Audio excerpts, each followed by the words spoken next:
Hi everyone, welcome back to Vibrant Authentic Living. This is Nandi, and today I'm going to be introducing you to the Starapple.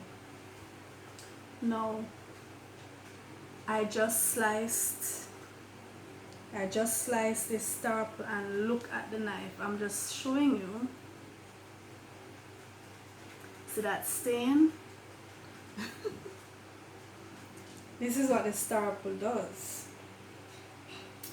Now I have two varieties here. I don't know if they're different varieties or just different color of the same variety. It's called the Starapple because if you cut it this way, see those little points going out like a star? So this is the green skin variety, and this is the more common purple skin variety. So you will see those little the star. Get it? Star? Get it? Okay. So now, when I was growing up in Red Hills, in rural St. Andrew, I had a starapple tree in our yard.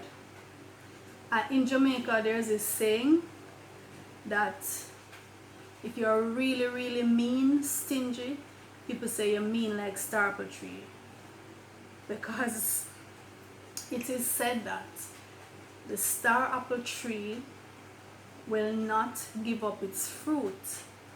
It is said that you have to climb the tree or find some way to pick the fruit from the tree. It will not fall to the ground. I don't know if that's actually true.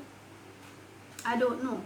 Do you know? Have you ever seen a starapple fall to the ground, and you, just like how mangoes will become ripe to the point where they just release themselves, and most other fruits behave like that. If they are there to the point where they become mellow, they just release themselves, they are ready to be eaten. Apparently, Mr. and Mrs. Starapple never get to the point where they feel like they are ready to be eaten, so they stay on the tree. I don't know if it's true. When I was little, I was not involved in the picking of the starapple, so it was always my uncles and those bigger persons. But I remember seeing them with these long sticks with hooks, and they would pick the starapple. I was more into the eating of the starapple. Now you see the stain on the knife that I just showed you. For that reason, I won't be eating the starapple right now, because I had some earlier and I had stains all over, and it took me a little while to get. So the starapple is that fruit. You see, it's very sweet.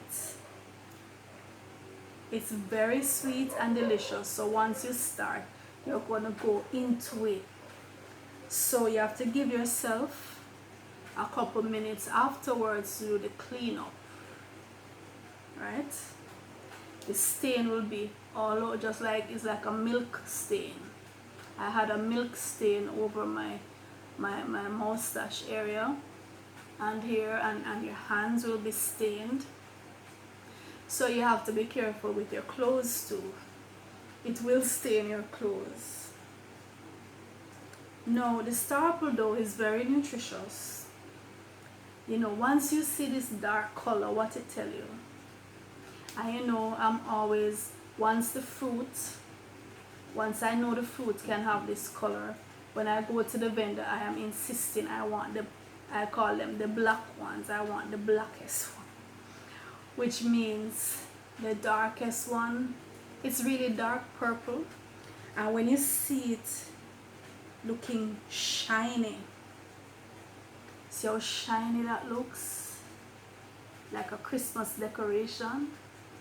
When you see it looking shiny like that, you know there is goodness going on inside. There is goodness going on inside. And you don't want to miss. You don't want to miss the goodness. Look at that. Look how shiny. Now, when I was little, I used to go and pick up the Starapple leaves. To me, the Starapple leaf was one of the most beautiful things in the world. There's a certain time in its life cycle when the Starapple leaf it's like it has a myriad of colors. The purple, the yellow, the red, everything. And the leaf is very shiny at the top. It was so beautiful. I used to collect the leaves and just play with them. Right now, in terms of the benefits, as I started to mention, the Starapple is very useful in the treatment of diabetes, in that it helps to lower the blood sugar. The Starapple is loaded with energy. It also has a good supply of vitamin C and other antioxidant vitamins which help to boost your immunity, and the Starapple is a natural anti-inflammatory. In addition to that, it is loaded with fiber. Most fruits are. It's also very loaded with water, the water content, particularly the purple Starapple. When you start getting into it, you'll just see the juice, just like with the mango, the juice just running down your face and your hands, right? Now, closer to the skin, the stain gets more. The white stain closer to the inside. So we were told, when we were little, we were told, don't eat too much, don't eat too far to the rind, because it will bind you. That's how they used to say it with our parents, and our older relatives would tell us it will bind you. That means it will give you constipation. I really don't know if that is true.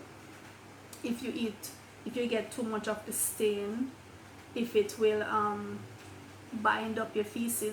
That probably was just old folk tales. If I really don't think that would cause constipation, but you never know. But generally, you don't eat too far into the rind. You just basically eat the middle part, the white part, and of course you spit out the seeds. The seeds are not edible in the least, so you would get rid of the seed. And the pulp is just so very delicious and so full of nutrients, so full of fiber. It's very good for you. So in addition to being just a beautiful, look at how beautiful it is. Even if it had nothing else to offer you, just looking at it, it's therapeutic. It's therapeutic. Some of these fruits, I always say, even if they had nothing else to give, I would just enjoy looking at them. If you want to support the channel, please follow the Patreon link in the description below. And if you have not yet subscribed, please do so now. Share the video, like the video, tell others about the channel. And until next time, this is Mandy and her Starapples signing out.